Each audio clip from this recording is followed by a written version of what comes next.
बच्चों, कैसे हो सभी। आशा करता हूँ सभी अच्छे होंगे और अच्छे से मन लगाकर पढ़ाई कर रहे होंगे। तो मेरे बच्चों, पढ़ाने से पहले एक जरूरी बात कहना चाहूँगा। बच्चों, आप क्वेश्चन देख रहे हो, लेकिन बच्चों आपको समझ में तो तब आएगा जब आप देखोगे। बच्चों, आप 10 सेकंड या 20 सेकंड तक ही वीडियो देख रहे हो। बच्चों, आप थोड़ा पूरी वीडियो देखिए पहले, फिर मुझे बताइए क्या दिक्कत आ रही है। क्वालिटी की दिक्कत आ रही है, वॉइस की दिक्कत आ रही है बच्चों, या समझने में दिक्कत आ रही है, तो मैं वहाँ पे वो पार्ट बताइए कमेंट में कि यहाँ पे सर हमें दिक्कत आ रही है, समझ में नहीं आ रहा, तो मैं उसे और अच्छा समझाने का प्रयास करूँगा।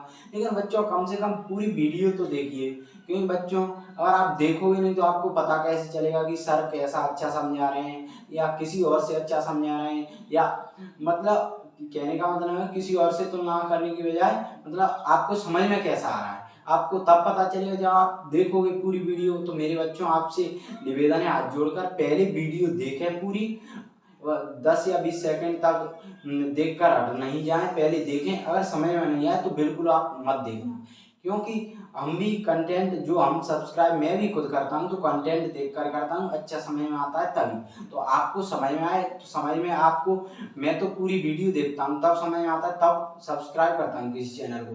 तो बच्चों, पहले आप भी वीडियो देखिए, पहले मेरी कम से कम वीडियो तो पूरा देखिए, तभी तो आपको पता चलेगा। अगर आपको ना समझ में आए तो आप मत देखना, क्योंकि आपको बेहतर कंटेंट चाहिए, चाहे मेरी तरफ से मिले चाहे किसी और की तरफ से मिले।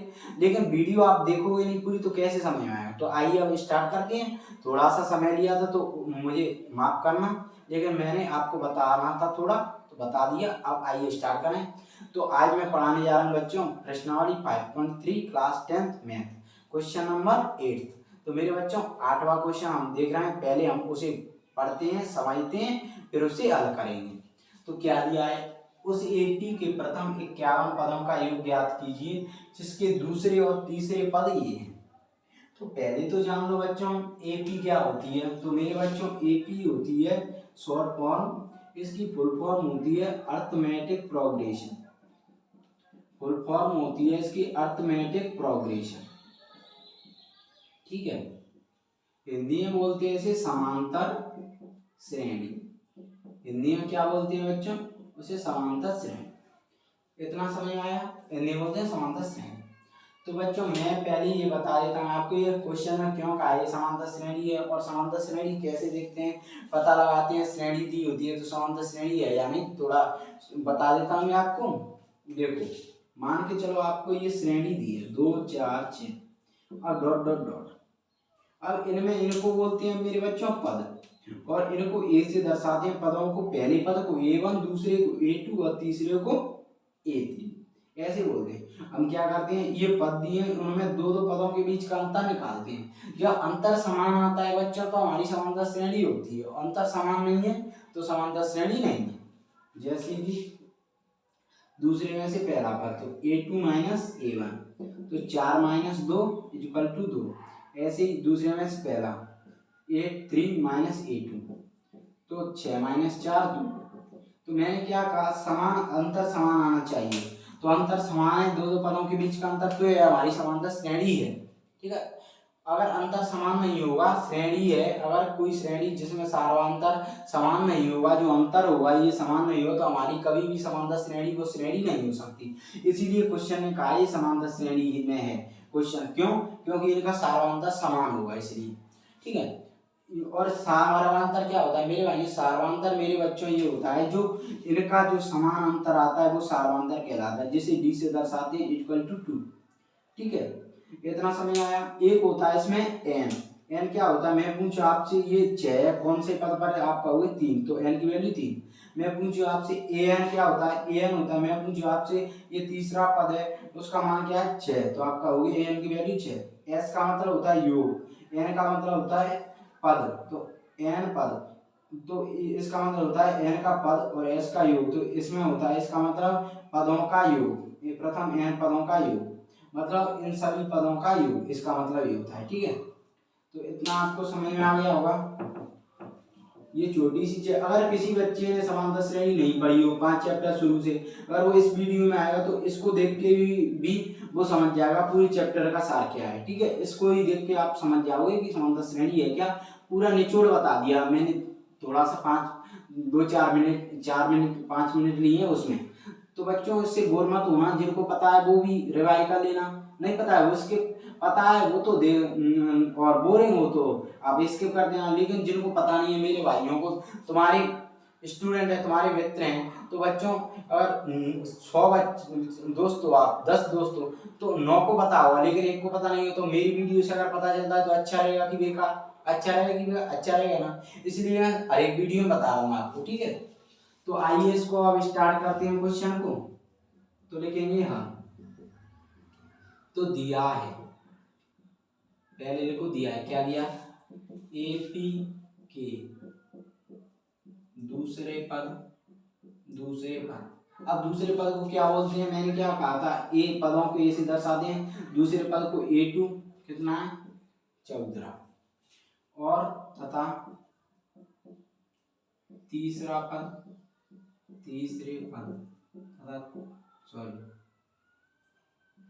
पद क्या है? A3 बोलेंगे इसको, इक्वल टू 18। इतना हमें निकालना क्या है? एपी का मतलब मैंने समझा दी, एपी के प्रथम 51 पदों का योग, ठीक है। क्वेश्चन, तो यहाँ से पहले तो हम वैल्यू निकाल लेते हैं इनकी। अब क्या करोगे? एपी के प्रथम n पदों के योग के लिए फॉर्मूला होता है, क्या फॉर्मूला होता है? 51 पदों के लिए 2 फॉर्मूले होते हैं, एक तो होता है n/2 2a + n-1d, 2a + n-1d, एक कौन सा होता है n/2 a + an। ये 2 फॉर्मूले बनते हैं पदों के योग के लिए। ये लगता है प्रथम पद और अंतिम पद न दिया हो, ये लगता है प्रथम पद और अंतिम पद दिया हो, ठीक है। तो मेरे भाइयों यहाँ पे ऐसी कुछ a n d इनका मान तो दिया नहीं हमारे पास, दिया नहीं सिर्फ n का मान। तो a और d हमें निकालनी है, a और d निकालने, अगर इससे निकालो तो अंतिम पद तो हम कैसे भी इससे निकाल नहीं सकते यहाँ से, ठीक है। तो इस वाले फॉर्मूले को तो भूल जाओ, इससे तो निकलेगा ही नहीं, इससे निकल सकता है, लेकिन इसके लिए हमें a और d की वैल्यू चाहिए। तो a और d की वैल्यू हम इनसे निकालेंगे, दोनों से कैसे? समीकरण बना के निकालेंगे, ठीक है इनसे। तो चलिए निकालते हैं। तो पहले तो A2 वाले से निकालते हैं। तो A2 वाले में क्या है, सॉरी लिख देते हैं पहले यहाँ पे, AP का दूसरा A2 = 40। यहाँ पे A2 में ये क्या है? ये पद होता है ना, देखो ये पद होता है ना, n वाला पद an, तो ये n पद है तो ये n की वैल्यू है ना, और ये क्या होता है? ये 14 क्या है? दो मतलब दो पदों का मान। तो 2 पदों का मान तो an होता है ना, मैंने अभी यार बताया थोड़ी देर पहले, a मिक्स पद होता है 2 n। तो यहाँ पे n की वैल्यू कितनी आ गई? 2, और an की वैल्यू कितनी आ गई? 14। तो यहाँ पे फॉर्मूला लग सकता है n पद का, तो लगा दो n वा पद। क्या फॉर्मूला होगा? an = a + n-1d।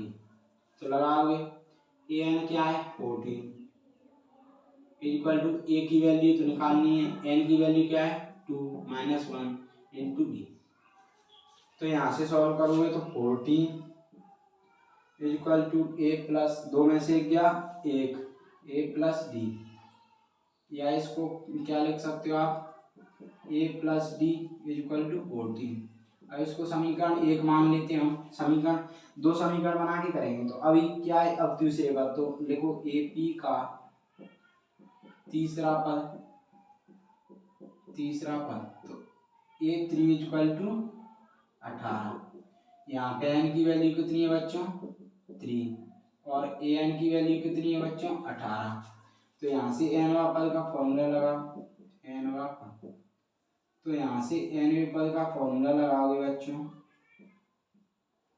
ठीक है। तो n पद का फॉर्मूला an = सॉरी बच्चों, उधर नहीं ले जाते हैं, इधर ले जाते हैं, क्योंकि उधर क्या बोर्ड में अगर मोबाइल से बन रहा है तो बोर्ड आए कि नहीं आ पाए पता तो चले नहीं पाएगा मुझे, तो इधर से ले लेते हैं हम। तो पहले से a + n-1। तो यहाँ से सॉल्व करोगे an की वैल्यू 18 है बच्चों, ए प्लस 3 माइनस 1 इंटू डी। तो यहाँ से सॉल्व करोगे तो 18 equal to A plus 2d या ए प्लस 2d इक्वल टू 18। इतना समझ में आया समीकरण दो मानो। अब इतना आ गया, ठीक है। अब क्या करेंगे, अब ये दोनों, अब ए और डी के मान निकालेंगे तो क्या करेंगे हम, अब करेंगे इनको समीकरण को हल करेंगे। तो चाहे प्रतिस्थापन से करो विलोपन से करो, लेकिन मेरे हिसाब से आपको विलोपन से करना अच्छा रहेगा। विलोपन विधि से हल करेंगे दोनों को। तो लिख दो विलोपन विधि से हल करने पर, ठीक है। ये मैं समझाने के लिए कर रहा हूँ, नहीं वरना मैं ऐसे भी घटा सकता था। दूसरे समीकरण में से पहला समीकरण घटा देता, तो हल करके घटा देता तो आया था, लेकिन इससे आपको समझ में आएगा, ठीक है। इसलिए विलोपन विधि से हल करोगे तो क्या है, पहला समीकरण क्या है, ए प्लस डी इक्वल टू 14 और ए प्लस 2d इक्वल टू 80, समीकरण 2, ठीक है।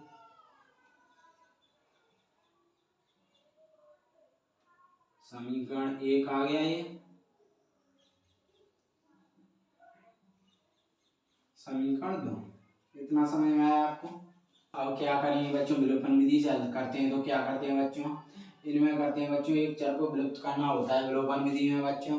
तो देखो बच्चों, एक चर को विलुप्त करना मतलब एक चर को सेम ला के उसको हल करते हैं, घटाते हैं इस समीकरण में से, तो उसको मतलब काट देते हैं, माइनस माइनस का हो जाता है तो वो कट जाता है, माइनस प्लस का एक, तो ऐसे करते हैं, विलुप्त करते हैं। तो क्या करते हैं, चर देखते हैं, देखो ये चर है तो ए वाला देख लो या डी वाला, कोई सा भी चर दे सकते हो। अगर पहले में ए वाला देख लो तो दूसरे में भी ए, दोनों में सेम चर देखेंगे, फिर क्या करते हैं, ऐसे करते हैं कि देखो मैंने ए ले लिए, दोनों में ए चर, आप डी भी ले सकते हो, ए भी, कोई भी कुछ भी।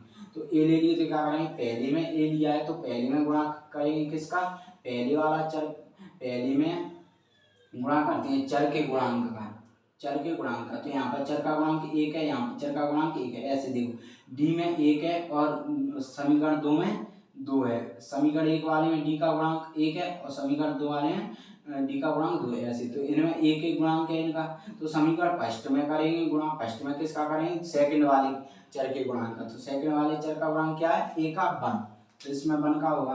तो समीकरण 2 में किसका करेंगे, समीकरण 2 में करेंगे समीकरण फर्स्ट वाले चर के गुणांक का। तो फर्स्ट वाले समीकरण 2 में करेंगे तो चर का गुणांक क्या है, 1, तो इसमें 1 ऐसे, ठीक है। ऐसे लिख लिया करोगा समीकरण। तो यहाँ पे लिख दो समीकरण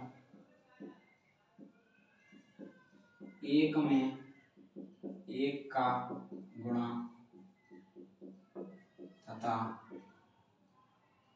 अब ऐसे शॉर्ट में लिख देता हूँ समीकरण 2 में, ऐसे डॉट लगा दिया, शॉर्ट में लिख देता हूँ, ठीक है। ऐसे समीकरण 2 में 1 का गुणा करने पर, ठीक है, ऐसे लिख दे।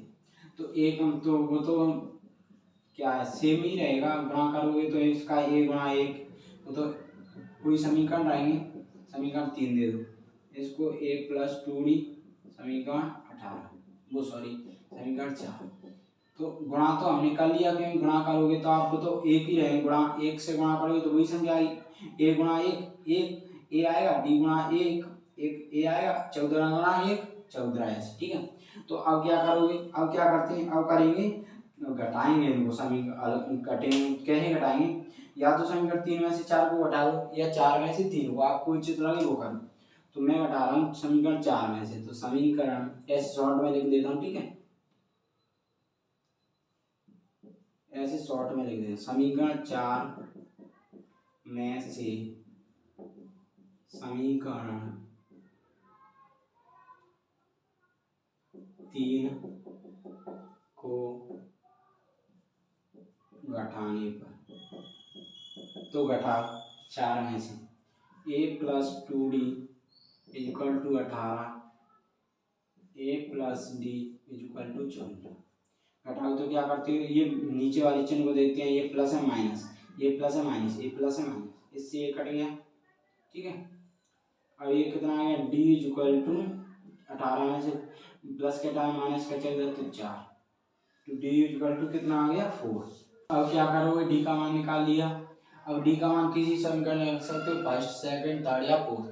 तो बच्चों ये फर्स्ट या सेकंड है, और बच्चों वो मैंने मिटा दी वो भी समीकरण, एक ही थे, एक का गुणा किया था दोनों में, तो वो भी तीसरा और चौथा भी यही समीकरण थे, आपने देखा होगा पहले।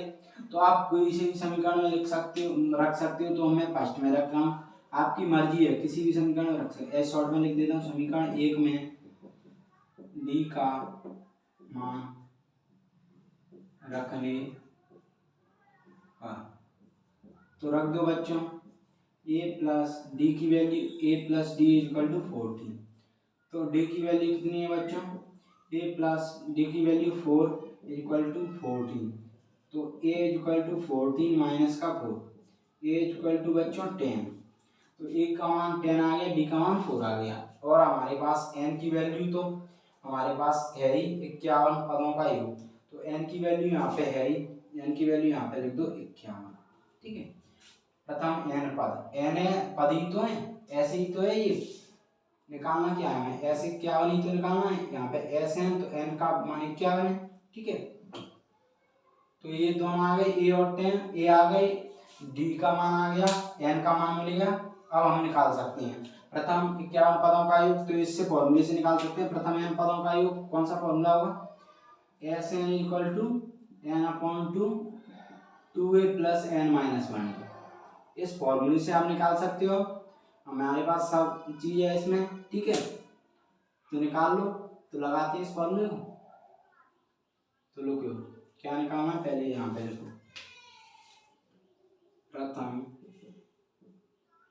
51 पदों, प्रथम 51 पदों का योग, मतलब s 51 या s योग होता है n का पद, तो पद की वैल्यू 51 आ गई। ठीक है, s है, तो इसके लिए फॉर्मूला लगाओ, यहाँ पर लिख दो n की s n, तो यहाँ पर n की वैल्यू कितनी है, यहाँ पर लिख लो 51, n की वैल्यू 51 है। तो आप फॉर्मूला लगाएंगे। ठीक है, तो अब क्या करोगे, अब फॉर्मूला लगाओगे, इसमें s 51 हो गया। अब n इक्वल टू 51 है, पद का मान है 51। ठीक है, एस एन, तो इसमें फॉर्मूला क्या लगेगा, ये होता है प्रथम n पदों का योग फॉर्मूला। तो n पद है तो n की वैल्यू 51 है, तो ये फॉर्मूला प्रथम n पदों का योग का बन जाएगा। क्या फॉर्मूला लगेगा, एस एन इक्वल टू, क्या फॉर्मूला लग जाएगा, n upon 2 2a plus n minus 1, यही फॉर्मूला लग जाएगा मेरे प्यारे बच्चों। तो बच्चों n की वैल्यू क्या है, यहाँ पर 51 अपॉन 2, a की वैल्यू क्या है बच्चों 10, प्लस n की वैल्यू 51 माइनस 1 इंटू डी की वैल्यू बच्चों क्या है 4। इतना समझ में आया बच्चों। तो यहाँ पे क्या है 51 अपॉन 2, ये कितना हो जाएगा 20 प्लस 50 गुणा 4। इतना समझ आया मेरे बच्चों। अब क्या करोगे 51/2, ठीक है बच्चों, 20 प्लस 0 4 से गुणा करोगे 4 5 20, यहाँ पे ये कितना हो जाएगा 200। ठीक है मेरे बच्चों, अब यहाँ से करोगे तो 51/2, ये कितना हो जाएगा, जोड़ोगे दोनों को तो 220। ठीक है, ये कितना हो जाएगा 220। इसमें क्या है, ये 51 पद है, तो इसका मान है मेरे बच्चों 51 पदों का योग। तो इसका मतलब है बच्चों इस श्रेणी में ऐसे पद दिए हुए, ये पद दिए है ना 2 4 6 8, अब ये इनके मान 1 2 ये 4 पद है, ऐसे 51 पद दिए होंगे, ऐसे पहला दूसरा, ये इनका योग निकालना है। ठीक है, इसका मतलब ये है, मेरे मन में आया विचार कि ऐसे समझ में नहीं आया हो तो मैंने बता दी। ठीक है, तो यहाँ से निकालोगे तो 51/2, इसको कुछ तक को हटा दो, ये गुणाम लग जाएगा, तो 2 से इसको काट दो तो ये आ जाएगा 2 एकम 2 2 एकम 2 0। तो अब कर दो 51 गुणा 110, या आप ऐसे भी करके गुणा कर सकते हो, सिंपल पड़े तो आप 110 गुणा 51, बात वही रहेगी। 51 से 0, 51 एकम 51 एकम 51 की 1 आंसू की 5, 51 एकम 51 और 4 55 1 56, तो ये कितना आ जाएगा 5610। तो ये कितना आ गया 5610। तो बाई तो 51वें पद हैं, जो 51 पदों का योग कितना आ गया, S 51, इनका योग कितना आ गया 5610। अब लिख सकते हो अतः एपी के प्रथम 51 पदों का योग 5610 होगा। ठीक है, ये हो गया हमारा क्वेश्चन 8। तो बच्चों ये हमारा क्वेश्चन हमने कंप्लीट कर लिया। तो बच्चों मैं आशा करता हूँ आपको समझ में आया हो क्वेश्चन। तो वीडियो को लाइक करें, शेयर करें, वीडियो पर कमेंट करें और चैनल को सब्सक्राइब करना ना भूलें। धन्यवाद, थैंक यू।